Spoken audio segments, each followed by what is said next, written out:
My name is Charlotte Reynolds, 62 years old, and I've spent my entire life putting my only son, Michael, first. After decades working as a real estate agent, I'd finally built financial security and was thrilled to help Michael and his new wife Audrey purchase their dream home. I never imagined that after contributing nearly $200,000 to their mortgage, I'd receive a text saying, "You weren't invited to dinner, my wife doesn't want you there." The pain was unbearable, but what I did next changed everything. I'd love to know where you're watching from today. If you've ever felt taken for granted by family, hit that like button and subscribe. What happened after I replied, "Okay," and canceled all payments left everyone shocked. Growing up in a small Connecticut town, I was raised to believe that hard work and determination could overcome any obstacle. My parents weren't wealthy, but they taught me the value of persistence. Those lessons served me well when I entered the real estate market in the early 1980s, a time when women in business faced countless barriers. I started as an assistant at Wilson Realty, making coffee and answering phones. By night, I studied for my real estate license, often falling asleep with textbooks on my lap. The other agents, mostly men, would pat me on the head and say things like, "Sweetheart, this business isn't for everyone. Maybe try secretarial school." Their condescension only fueled my determination. After earning my license, I worked twice as hard as my male colleagues, accepting properties no one else wanted and working with clients others had dismissed. Within 5 years, I'd built a reputation for honesty and tenacity. By the time I met Thomas, I had a growing client list and was saving for my own agency. Thomas swept me off my feet. Handsome, charming, and ambitious, he worked as a civil engineer. We married after a year of dating, and I thought we were perfect together. Both driven professionals who understood each other's dedication to work. When I became pregnant with Michael 3 years later, I was overjoyed. Here was the family I'd always wanted alongside the career I'd fought to build. The early years with Michael were exhausting, but wonderful. I scaled back my hours, temporarily working while he napped and showing houses while Thomas watched the baby on weekends. As Michael grew, I built my schedule around his needs, attending morning school events before racing to afternoon showings, typing listings late at night after bedtime stories. Then when Michael turned 12, Thomas announced he was leaving. He'd met someone else, younger without the complications of motherhood and career. "You're always working or focused on Michael," he said, as if my dedication to our son and providing for our family were character flaws rather than necessities. The divorce blindsided me. Thomas moved to Seattle with his new girlfriend, and his participation in Michael's life dwindled to occasional phone calls and birthday cards, sometimes containing checks, but never containing the emotional support our son needed. The child support was consistent but insufficient. The burden of raising Michael, financially, emotionally, logistically, fell entirely to me. Those years as a single mother tested every ounce of my strength. I expanded my business knowing financial security was now solely my responsibility. I worked 14-hour days, kept business cards in Michael's lunchbox in case I was showing a house when school called with an emergency, and learned to function on minimal sleep.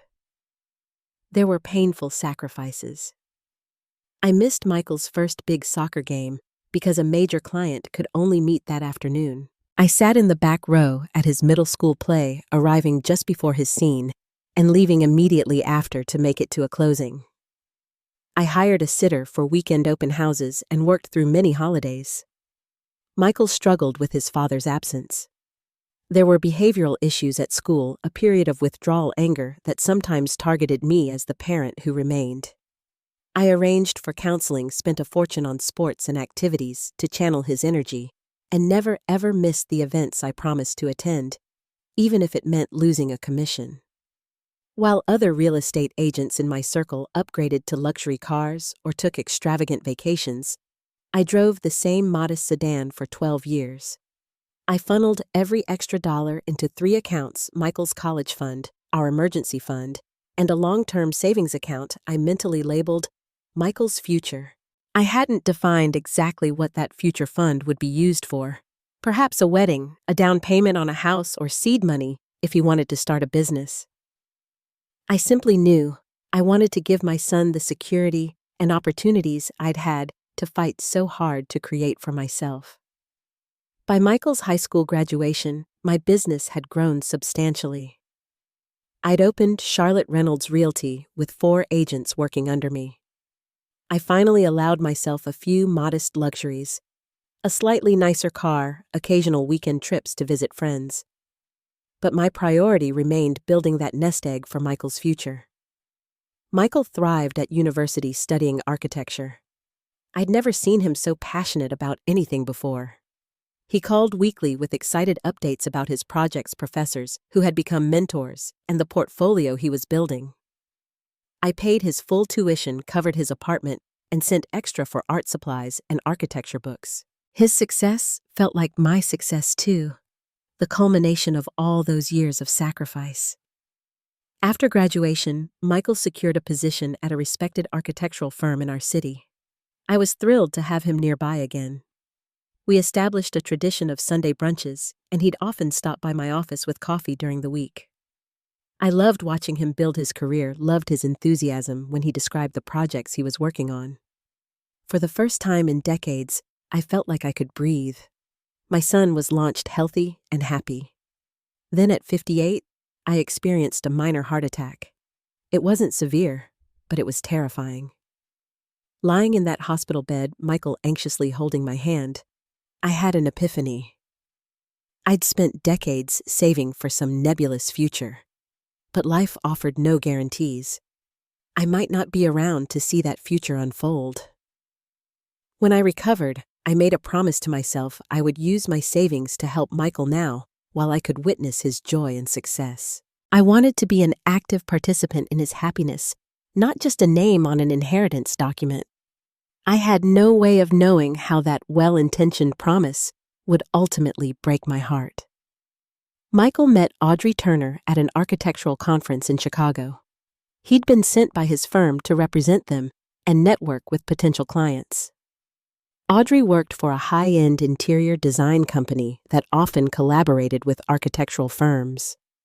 According to Michael, they bonded over a shared criticism of one of the keynote speaker's designs, whispering comments to each other throughout the presentation until they were both stifling laughter. When Michael returned, he couldn't stop talking about her. Audrey was stylish, sophisticated, well-connected in the design world. She had opinions about everything, restaurants, fashion architecture, and expressed them with unwavering confidence. Michael seemed almost in awe of her certainty about the world. After just 2 months of dating, most of it long distance with Audrey flying in from Chicago on weekends, Michael announced she was relocating to be with him. 4 months after that, over our Sunday brunch, he revealed a small velvet box. "I'm asking her tonight, Mom," he said, eyes bright with anticipation. "She's the one." I was surprised by the speed of their relationship, but tried to hide my reservations. Michael was 31, certainly old enough to make this decision, and he looked happier than I'd seen him in years, almost giddy with love. Who was I to question that joy? When I finally met Audrey for dinner that week, now wearing my son's engagement ring, I made every effort to welcome her warmly. She was undeniably beautiful, with sleek, dark hair, expensive-looking clothes, and immaculate makeup. She was polished in a way I had never been, even at the height of my career. "Michael tells me you've been in real estate forever," she said, somehow making my decades of hard work sound like a failure to progress. "Nearly 40 years now," I replied with a smile. "I've been fortunate to build my own agency." "That's nice," she said in a tone that suggested it was anything but. My mother briefly considered real estate when I was in high school. She ultimately decided it wasn't challenging enough intellectually. Michael jumped in to smooth over the awkward moment, but I noticed something in his expression. A slight wince, quickly masked. He knew her comment had been dismissive, but wasn't comfortable addressing it. As the evening progressed, I observed how Audrey subtly dominated the conversation, steering it toward topics that highlighted her connections, her taste, her worldliness. When Michael tried to share a childhood memory about a family camping trip, she quickly redirected. "Speaking of outdoors, Michael, We should tell your mother about the villa we're considering in Tuscany for the honeymoon." By dessert, it became clear that Audrey came from significant wealth. She casually mentioned her family's summer home in the Hamptons, her father's position as CFO of a major corporation, her private school education, followed by an Ivy League degree. I couldn't help wondering if she saw Michael, and by extension me, as somehow beneath her socioeconomic class. Over the following months of wedding planning, my initial concerns deepened. Audrey's vision for the wedding grew increasingly elaborate. What Michael had described as nothing too big evolved into a 3-day celebration at a historic estate with over 200 guests. "Michael, this seems to be growing beyond what you originally wanted," I ventured one day when he stopped by my office. "Audrey has always dreamed of a proper wedding," he explained, "and her parents are covering most of it. I'd be happy to contribute," I offered, wanting to share in this important event. "That's sweet, Mom, but not necessary. Mr. and Mrs. Turner insist on handling it. Traditional thing, I guess." What he didn't say, but I later learned, was that Audrey had deemed my contribution insufficient compared to what her parents could provide, so they decided to exclude me from financial participation entirely rather than accept a smaller amount. As the wedding approached, I noticed Michael calling less frequently. Our Sunday brunches became monthly, then sporadically rescheduled. When we did meet, he often seemed distracted, checking his phone repeatedly for texts from Audrey. I tried connecting with Audrey directly, inviting her to lunch, suggesting we go shopping for her bridal accessories together. She accepted these invitations with obvious reluctance and frequently canceled at the last minute. When we did spend time together, she maintained a polite but impenetrable facade, sharing nothing meaningful about herself, while subtly criticizing my clothes, my car, even my office decor. "This building must have been quite modern when it was built," she said during a visit to my realty office. "Have you ever considered updating to something in a more contemporary location? First impressions with clients are so important." I swallowed my irritation and replied, "My clients appreciate that I've kept my rates reasonable by not passing on excessive overhead costs to them." She smiled thinly. "I suppose in your market segment that would be a concern." The elaborate wedding arrived, a spectacle of expensive details and perfectly choreographed moments. I wore a dress I'd spent too much on trying to ensure I wouldn't embarrass Michael among Audrey's wealthy family and friends. Despite being the mother of the groom, I felt like an afterthought in the proceedings. I was seated at a table far from the wedding party with distant relatives of the bride who spoke primarily to each other. For the mother-son dance, Michael seemed to suddenly remember my existence.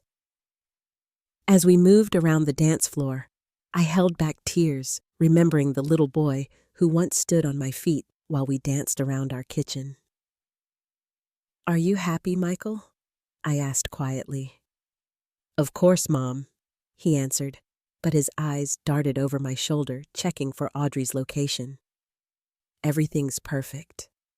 That night, watching my son leave the reception with his new wife, I felt a deep sense of loss I couldn't quite explain. I'd always known Michael would grow up, marry, start his own family. That was natural and right. But something about this particular union left me uneasy, a persistent worry that nestled beneath my ribs. I pushed these thoughts aside. Michael was an adult who had made his choice. My job now was to support that choice and find my place in this new family configuration, whatever that might be. I had no idea how small that place would ultimately become. 6 months into the marriage, Michael and Audrey were still living in an upscale apartment while house hunting. Over a rare lunch with my son, he confided their frustration with the process. "Audrey really wants to be in Oakwood Heights," he explained, naming one of the most expensive neighborhoods in our city. "But even with both our salaries, we're not finding anything suitable in our price range." Oakwood Heights was well beyond what a young architect and interior designer could reasonably afford, regardless of how promising their careers might be. The starting prices for homes there began at 7 figures. "Have you considered Riverside?" I suggested. "It's an up-and-coming area with some beautiful historic homes you could renovate." Much more affordable. Michael shook his head. Audrey feels strongly about Oakwood. Her friend Stephanie lives there, and she's set on being in that school district eventually. School district? Are you two thinking about children already? Not immediately, he said quickly. But in the future. Audrey plans ahead. 2 weeks later, Michael called, his voice vibrating with excitement. Mom, we found the perfect house in Oakwood. Can we stop by to tell you about it? That evening, they arrived with a glossy brochure featuring a stunning craftsman-style home with extensive gardens and a renovated interior. Audrey narrated a virtual tour on her tablet, pointing out the gourmet kitchen, the home office that could double as a nursery someday, the primary suite with its luxury bathroom. It sounds wonderful, I said sincerely. What's the asking price? Michael and Audrey exchanged glances. $1.2 million, he said. I couldn't hide my surprise. That's significantly above what you mentioned as your budget. We know, Michael admitted. That's actually why we wanted to talk to you. Audrey leaned forward. Michael mentioned you've been saving for his future for many years. This house is an investment in that future. With your help with the down payment, we could make it work. I was taken aback by her directness, the absence of any pretense that this wasn't a calculated request. Michael at least had the grace to look slightly uncomfortable. We wouldn't ask if it weren't the perfect house, Mom, he added. But we'd need to act quickly. There are already other offers. I asked for specifics about their finances, what they could actually afford on their salaries. The numbers didn't add up. Even with a substantial down payment from me, their monthly mortgage would be a stretch. There would be property taxes, insurance, maintenance on an older home. We've calculated everything, Audrey insisted. With promotions, we're both in line for we can handle the monthly payments if you help with the down payment. Looking at Michael's hopeful face, I made a decision that seemed right at the time. I'd like to help you secure your first home, I said. I can assist with the down payment as a wedding gift. Audrey's expression transformed instantly from tense to triumphant. That's wonderful news. Actually, I have the real estate agent's number right here. Why don't we call her now? What followed was a whirlwind of activity. The house had multiple offers necessitating bidding above the asking price. The inspection revealed issues requiring immediate attention. The sellers were inflexible about certain contingencies. With each new obstacle, the amount of my gift needed to increase. By closing day, I had committed not just to the down payment, but to covering nearly 80% of the purchase price through a structured payment plan directly to the mortgage company. The total commitment was over $900,000, the bulk of my retirement savings and investment portfolio. Michael would make the remaining mortgage payments, but the house would primarily be my financial responsibility for years to come. I told myself this was what I'd been saving for all along, Michael's future. The money would have eventually been his inheritance. I was simply accelerating the timeline so he could enjoy it while I was still here to share in his happiness. The day they received the keys, Michael hugged me tightly. I don't know how to thank you enough, Mom, he whispered. This means everything to us. Audrey's thanks were more perfunctory, a quick embrace and a, "You're the best, Charlotte," before she was on her phone arranging for movers and updating friends about their new address. A month later, they hosted a housewarming party. I arrived early, hoping to help with preparations, but Audrey quickly made it clear my assistance wasn't needed. Everything's under control, she said, directing me to a chair in the corner while she continued arranging elaborate charcuterie boards. Throughout the evening, I watched as Audrey guided guests through the home, accepting compliments on her exquisite taste. We had a vision for exactly what we wanted, she told one couple. We weren't willing to settle for less, so we held out until we found the perfect property. Later, I overheard her telling a group of friends, Michael was absolutely brilliant during negotiations. We got the sellers to come down significantly from their initial position. There was no mention of my contribution. Not that I expected public acknowledgement of the financial arrangement, but the complete erasure of my role felt pointed. When the last guest had left, I helped with cleanup despite Audrey's insistence that I should go home. As I loaded the dishwasher, I mentioned casually, "The house really is everything you hoped for. I'm so glad I could help make it possible." Audrey's smile tightened almost imperceptibly. "Yes, we're very fortunate Michael has such a supportive mother. Many of my friends have such difficult relationships with their in-laws." Her words were appropriate, but her tone conveyed something else entirely. A reminder that my role was peripheral, that my presence was tolerated rather than welcomed.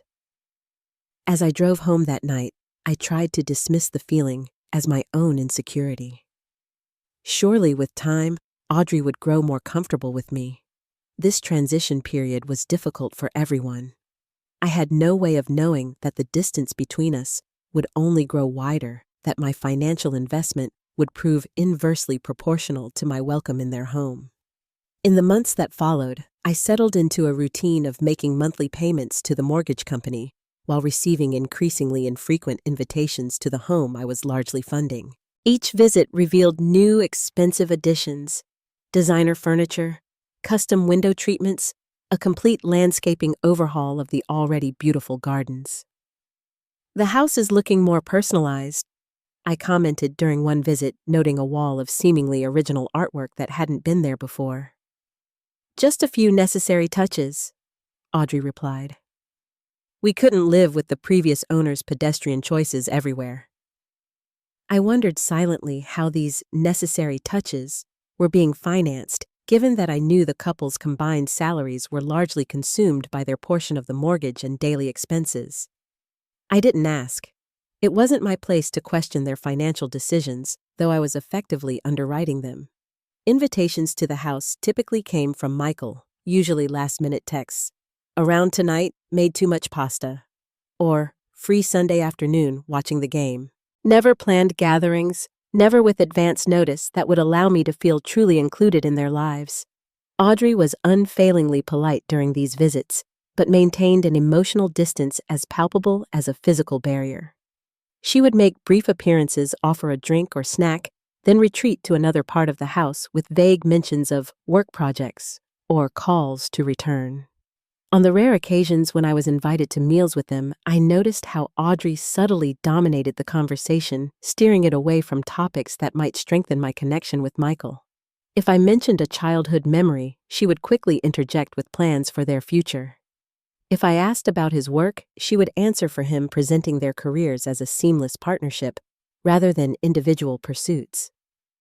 The first major holiday after they moved in, Thanksgiving, brought the disparity of our positions into sharp focus. I had always hosted Thanksgiving, preparing Michael's favorite dishes, and creating the warm, family-centered celebration that had been the constant of his childhood, even during the difficult years after his father left. "We should discuss Thanksgiving plans," I said during a quick coffee with Michael in early November. "I was thinking of trying a new turkey recipe this year." He looked uncomfortable. "Actually, Mom, we're hosting Thanksgiving at our house this year.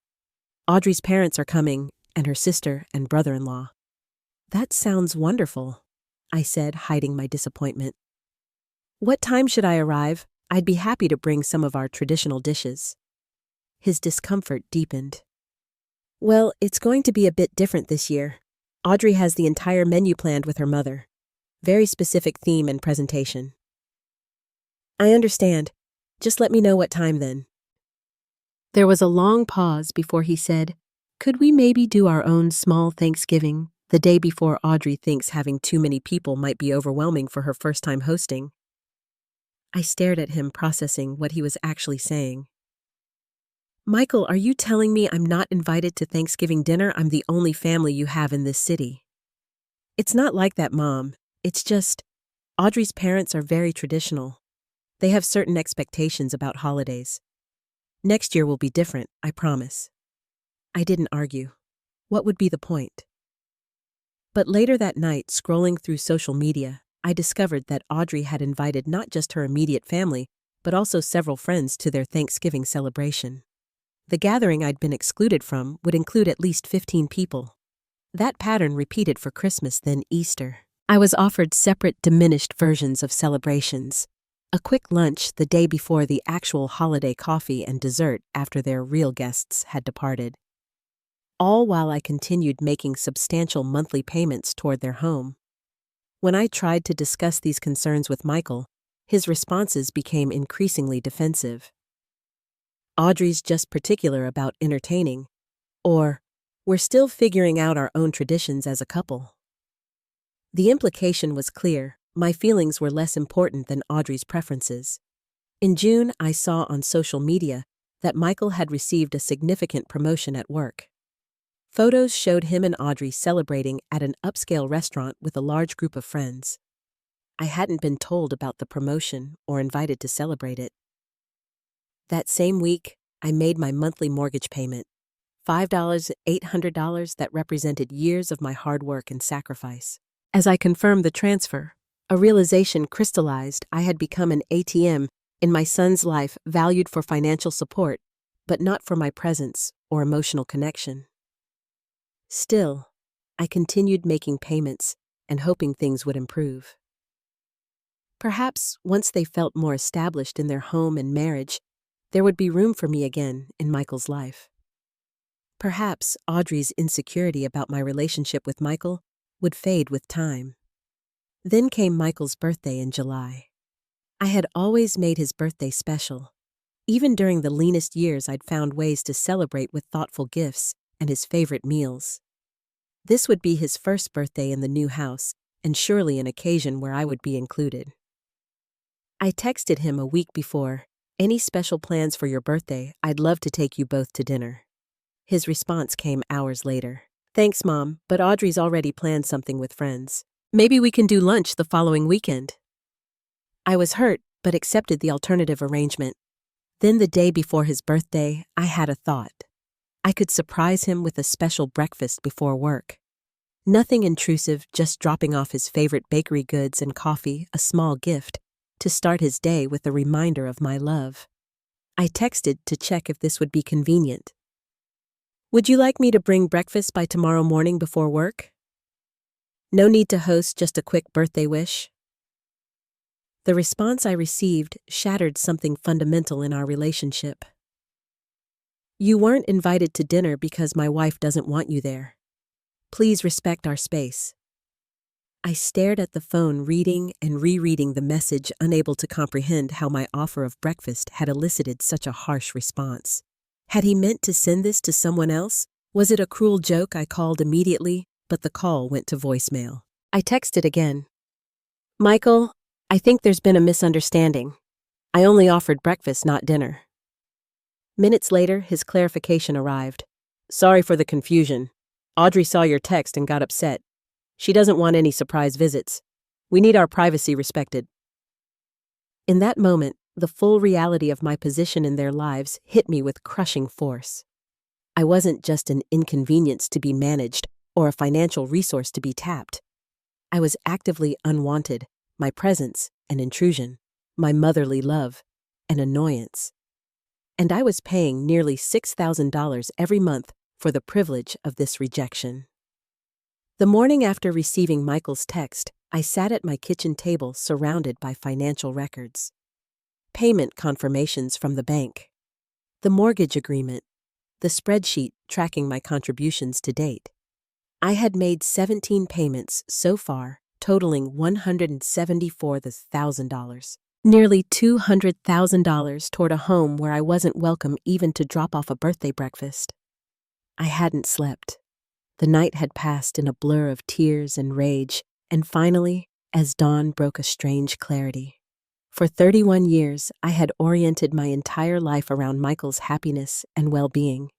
I had sacrificed my own needs, desires, and financial security to ensure his future was secure. And in return, he had allowed his wife to treat me as an unwelcome outsider. He had stood by silently, or worse, actively participated, as I was systematically excluded from their lives while my money was gladly accepted. With trembling hands, I composed a simple text reply.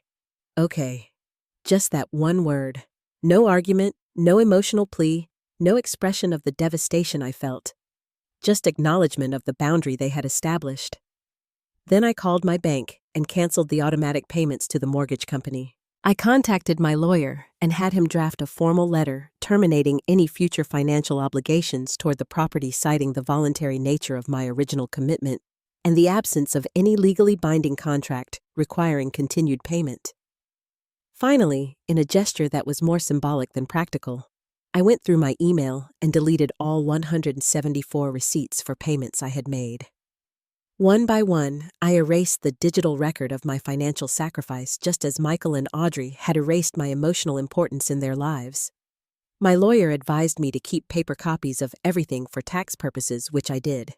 But deleting those emails felt like cutting a tether that had kept me bound to an increasingly painful situation. 3 days passed with no communication from Michael, no acknowledgement that the automatic payment had failed to arrive. No question about my terse response. The silence spoke volumes about the transactional nature our relationship had assumed. As long as the money flowed, there was no need for genuine connection. On the 4th day, my phone lit up with his name. I let it go to voicemail, not yet ready to hear his voice. His message was brief and confused. "Mom, the mortgage company called. There seems to be some issue with the payment. Can you call me back?" I didn't. Instead, I texted, "No issue. I've terminated the payments." Within minutes, my phone exploded with calls and texts. Michael's messages ranged from confused to panicked to angry. "What do you mean, terminated? We had an agreement. And you can't just back out without warning. And finally, you're putting our home at risk." Audrey's contribution was a scathing voicemail. "How dare you go back on your word? We made financial decisions based on your commitment. This is completely irresponsible and vindictive." I let the storm rage around me while maintaining my silence. After 2 days of unanswered messages, Michael finally texted, "Can we please talk about this in person? I don't understand what's happened." I agreed to meet him, alone, at a neutral coffee shop. When I arrived, he was already there, looking haggard and stressed in a way I hadn't seen since his college finals. "Mom," he began as soon as I sat down. "What's going on? Why did you stop the payments without even discussing it with us?" I looked at my son, this person I had loved fiercely since before he took his first breath, and felt an unfamiliar calm. I'm not going to continue financially supporting a household where I'm unwelcome. "What are you talking about? Of course you're welcome." "Am I? You weren't invited to dinner because my wife doesn't want you there?" "Those were your exact words, Michael." He flushed.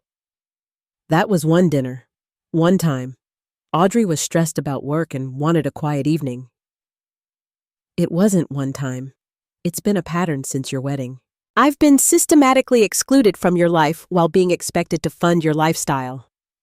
"That's not fair," he protested. "Isn't it? When was the last time I was invited to your home for a normal dinner? Not as an afterthought or consolation? When was the last holiday I was included in? Did you ever once stand up to Audrey when she made it clear I wasn't welcome?" Michael's eyes dropped to the table. "It's complicated. Audrey has always been a bit insecure about our relationship. She feels like you judge her. I've made every effort to connect with Audrey. I've respected her boundaries, accepted last-minute cancellations, tolerated being treated like an acquaintance rather than family, all while paying for the roof over your heads. So this is punishment, financial manipulation because you're not getting enough attention." The accusation stung, but I held firm. "This isn't manipulation, Michael. It's a boundary. I won't be in a one-sided relationship where I provide financial support but receive no emotional respect in return." "What do you expect us to do? We can't afford the mortgage without your help." "I expect you to make the same kinds of difficult decisions other young couples make. Downsize to a home you can afford, prioritize your budget, or have a serious conversation with your wife about how her treatment of me has consequences." For the first time, Michael seemed to truly hear me. "I didn't realize how hurt you've been." "Because you haven't been paying attention. You've been so focused on keeping Audrey happy that you've completely dismissed my feelings." Our conversation continued for over 2 hours. There were difficult moments, tears on both sides, hard truths spoken and acknowledged. Michael admitted that Audrey had deliberately kept me at a distance, threatened by the close relationship we had always shared. He confessed that he'd chosen the path of least resistance, accommodating her demands rather than confronting the unfairness of the situation. "She kept your letter about the dinner misunderstanding," he revealed. "You sent a physical letter explaining your side." "Yes, right after it happened. I wanted to clear the air." "I never saw it. She told me you hadn't responded at all." This revelation opened a floodgate of others. Invitations I'd supposedly declined, messages I'd allegedly never returned, a narrative crafted to justify my increasing exclusion. When Michael left that day, he was subdued and thoughtful. "I need to have a serious conversation with Audrey," he said. "This isn't right." I didn't envy him that conversation. According to him, Audrey's reaction to the stopped payments had been volcanic. Accusations, tears, threats to call her father for legal action. The reality that they might lose their dream home was setting in, along with the recognition that their lifestyle had been built on my financial foundation. In the days that followed, I received a barrage of communications from Audrey's parents demanding I honor my commitment, from the mortgage company inquiring about the payment schedule, and from Michael updating me on tense conversations with Audrey. Apparently, Audrey had reached out to her parents for financial assistance only to discover they had liquidity issues of their own. The summer home in the Hamptons, the lavish lifestyle, the generous wedding, all had created an impression of unlimited wealth that didn't align with reality. They could help temporarily, but couldn't replace my substantial contribution. Michael reported that Audrey refused to consider selling the house and downsizing. "This is our home," she insisted. "We'll find another way." I maintained my position. I would not resume payments unless there was a fundamental shift in how I was treated by both of them. This wasn't about buying my way into their lives. It was about basic respect and appreciation. "I love you, Michael," I told him during one difficult phone call. "That will never change, but loving you doesn't mean I have to accept being treated poorly. You're an adult now, and the choices you make have consequences."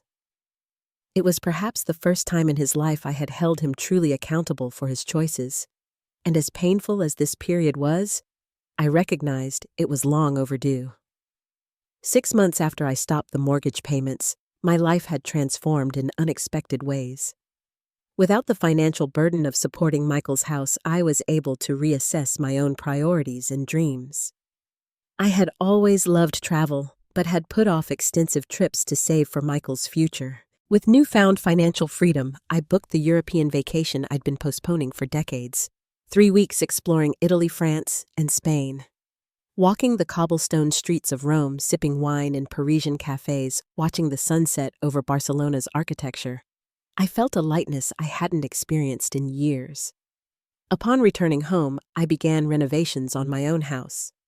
Not the practical resale value-focused updates I'd always chosen as a real estate agent, but changes that reflected my personal taste and comfort. I converted the guest room, maintained for years primarily for Michael's increasingly rare visits, into a bright art studio where I rediscovered my college passion for watercolor painting.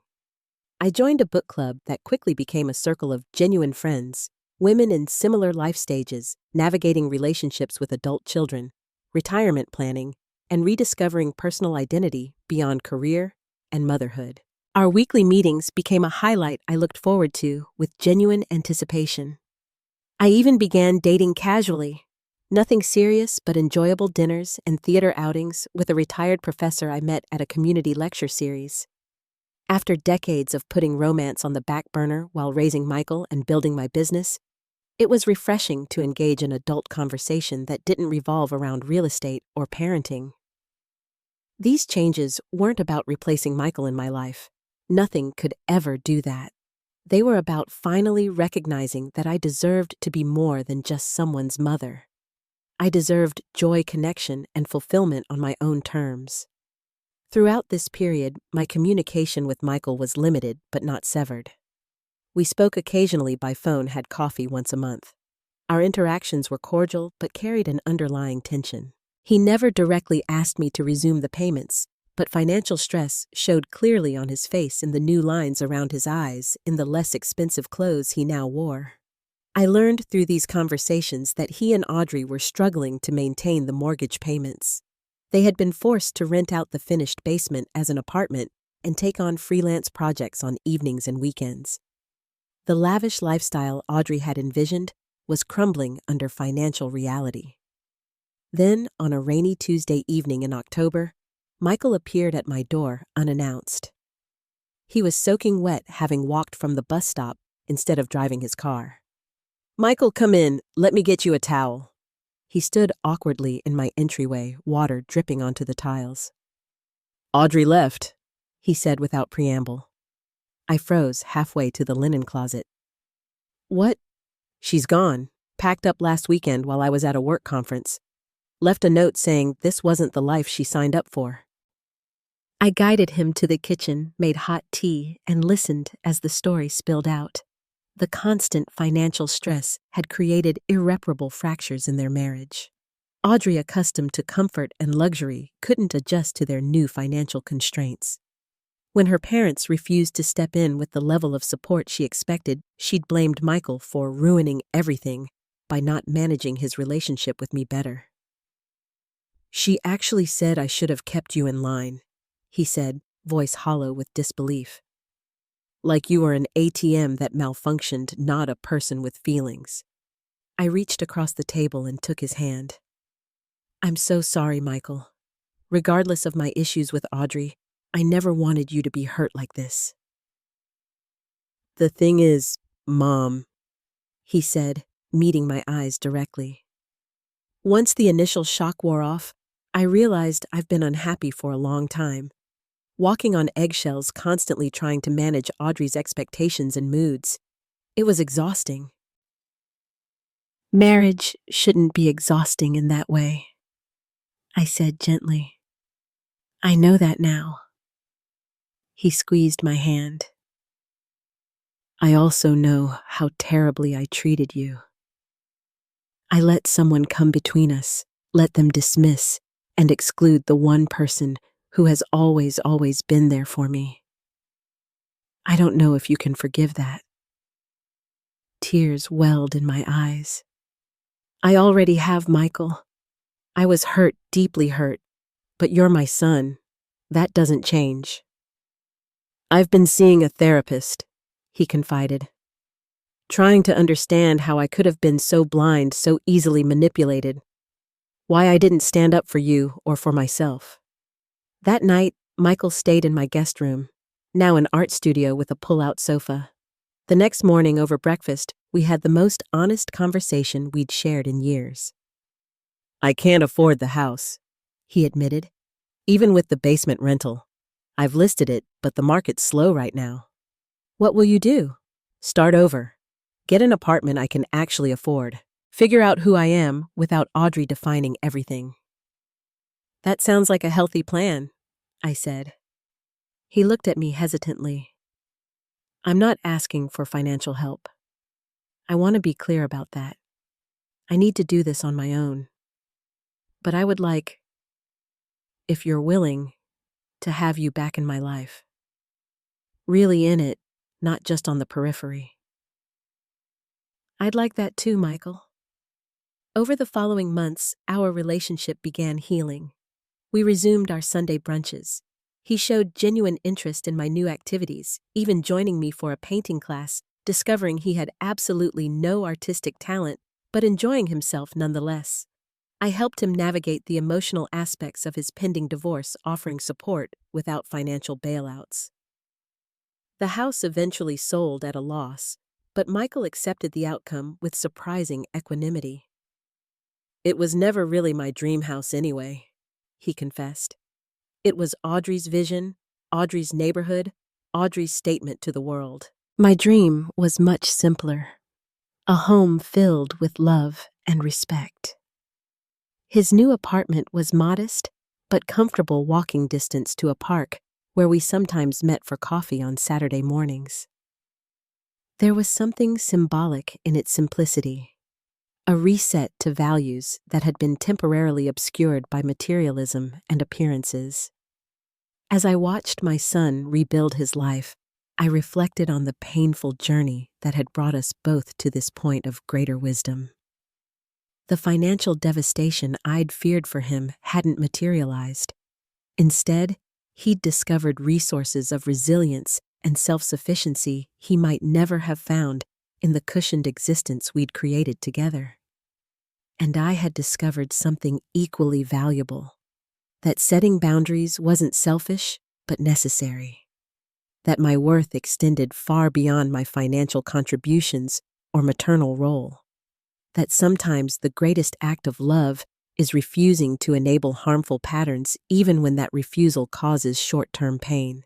Today, Michael and I have a relationship built on mutual respect rather than dependency. We celebrate holidays together joyfully, but I also maintain my own traditions with friends. He consults me on important decisions, but makes his own choices and accepts their consequences. We've found a healthier balance that honors both his independence and our connection. The experience taught me that true generosity isn't measured by dollar amounts, but by the integrity with which we give. That sometimes saying no is the hardest and most necessary gift we can offer those we love, and that it's never too late to reclaim your self-worth and rebuild relationships on more honest foundations. If my story resonates with you, I hope it gives you courage to examine your own relationships and financial boundaries. Have you ever felt taken for granted by loved ones? Have you struggled to set limits with family members? Share your experiences in the comments below. Your story might help someone else find their voice. If this conversation has been valuable to you, please like this video and subscribe to our channel for more authentic stories of family healing and personal growth. And if you know someone who might benefit from hearing this perspective, please share it with them. Remember, you deserve relationships built on mutual respect, not obligation. Thank you for listening to my journey, and I wish you strength in navigating your own.